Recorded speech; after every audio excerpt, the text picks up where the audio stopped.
In today's video, we're going to look at a very special generator, and I say that because this generator was actually recommended by you. I received so many comments telling me to look at these champion generators, and I never heard of this brand before or ever owned one of them, but I wanted to try it out for myself. You can actually get this thing for under $500, and we're going to take a closer look to see if this generator is the bargain of the century or if it's one you should avoid. And I want to be clear that this video is not sponsored, and I purchased this generator myself so we can take a look at this thing and see what it can do.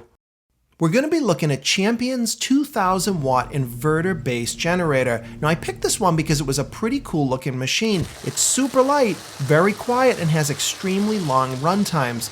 Now if you know anything about generators, 2000 watts is kind of that sweet spot because the generator stays small, but you can still run some pretty high powered loads. So let's take a look at what we get inside the box. The first thing you'll notice is that Champion does include some nice extras. You get a real manual, they include a funnel, some battery charging cables, and they also include the oil to get started. Now these may not seem like a big deal, but if you buy a Honda or a Yamaha, you do not get any of these items.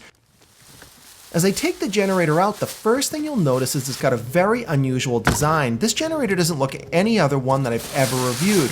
Now all that black plastic actually serves a purpose. By putting those cylinders on the corner, now if you bang the generator into things, you're not going to damage the outer casing because this plastic is very, very strong. And as I punch the handle, you can see that it doesn't flex at all.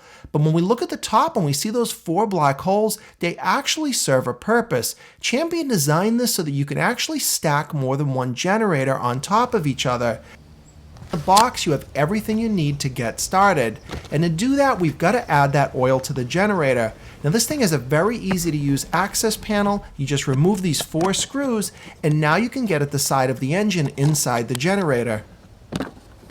Inside this door, I was really pleased to see this insulation. It was very heavy duty and felt like pretty high quality. And again, for this price category, that was a nice surprise.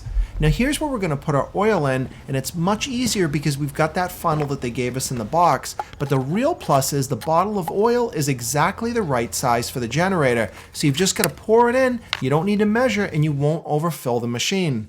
And now we just need to close the door up, replace the screws, and we're ready to add a little bit of gas so that we can start the generator up. Don't forget that on the gas cap there's a little valve and you've got to turn it to the on position. That's just so that it can breathe. And before we start up the generator and do our tests, let's take a closer look at the control panel. Now what I like about this is, even for a budget machine, they've included everything you need and it's very easy to operate. You've got a manual gas valve there along with the choke, and they're right at your fingertips, but in addition you've got a simple set of switches and LEDs that tell you what's going on with the generator and allow you to control what it's going to do when it's running. Now we're going to take a look at the outlets we get with this generator. Now it's basic, but they give you everything you're going to need. You've got 2 standard household outlets that you could plug into a strip if you wanted more than the 2, but then you've got these parallel operation outlets, and that's if you want to connect more than one of these generators together. And lastly, here you've got a 12-volt outlet. Now this is for use for things like charging car batteries or powering some small 12-volt accessories. Starting this generator is really easy. You just turn the gas valve to on, pull the choke out, and then you just want to make sure that these 2 switches are in the correct position. One says engine and the other says economy. The engine switch you're going to want to turn to the on position, but the economy switch you're going to want to leave off. And then once that's done, you just pull start it and the generator should start right up. With the generator running smoothly, let's move on to some sound tests. Now I'm about 25 feet away and it's running at maximum power, and you can see I'm getting about 57 decibels. Now let's put that economy switch on, which is going to be the quietest the generator will be, and you can see it's about 53 decibels. Now both are still very quiet for a generator like this. We've got a small but very powerful electric heater. This thing uses a full 1500 watts when it's running, so we're going to plug this in and see how the generator handles it. And it had no problem at all taking the load of this thing, so it ran just fine. But I wanted to do a little bit more, so what I wanted to do was try to cycle this heater off and on very quickly to see how well the generator could handle the change in load.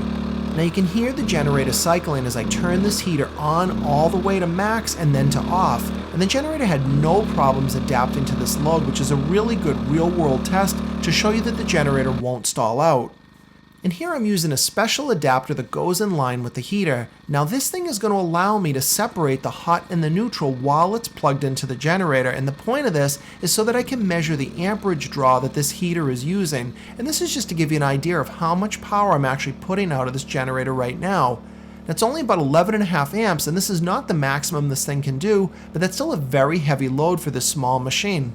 And my last electrical test was just to check the frequency. Now what you're looking for here is about 125 volts along with 60 hertz, and it passed both these tests just fine, which means that this thing is putting out normal, clean electrical power.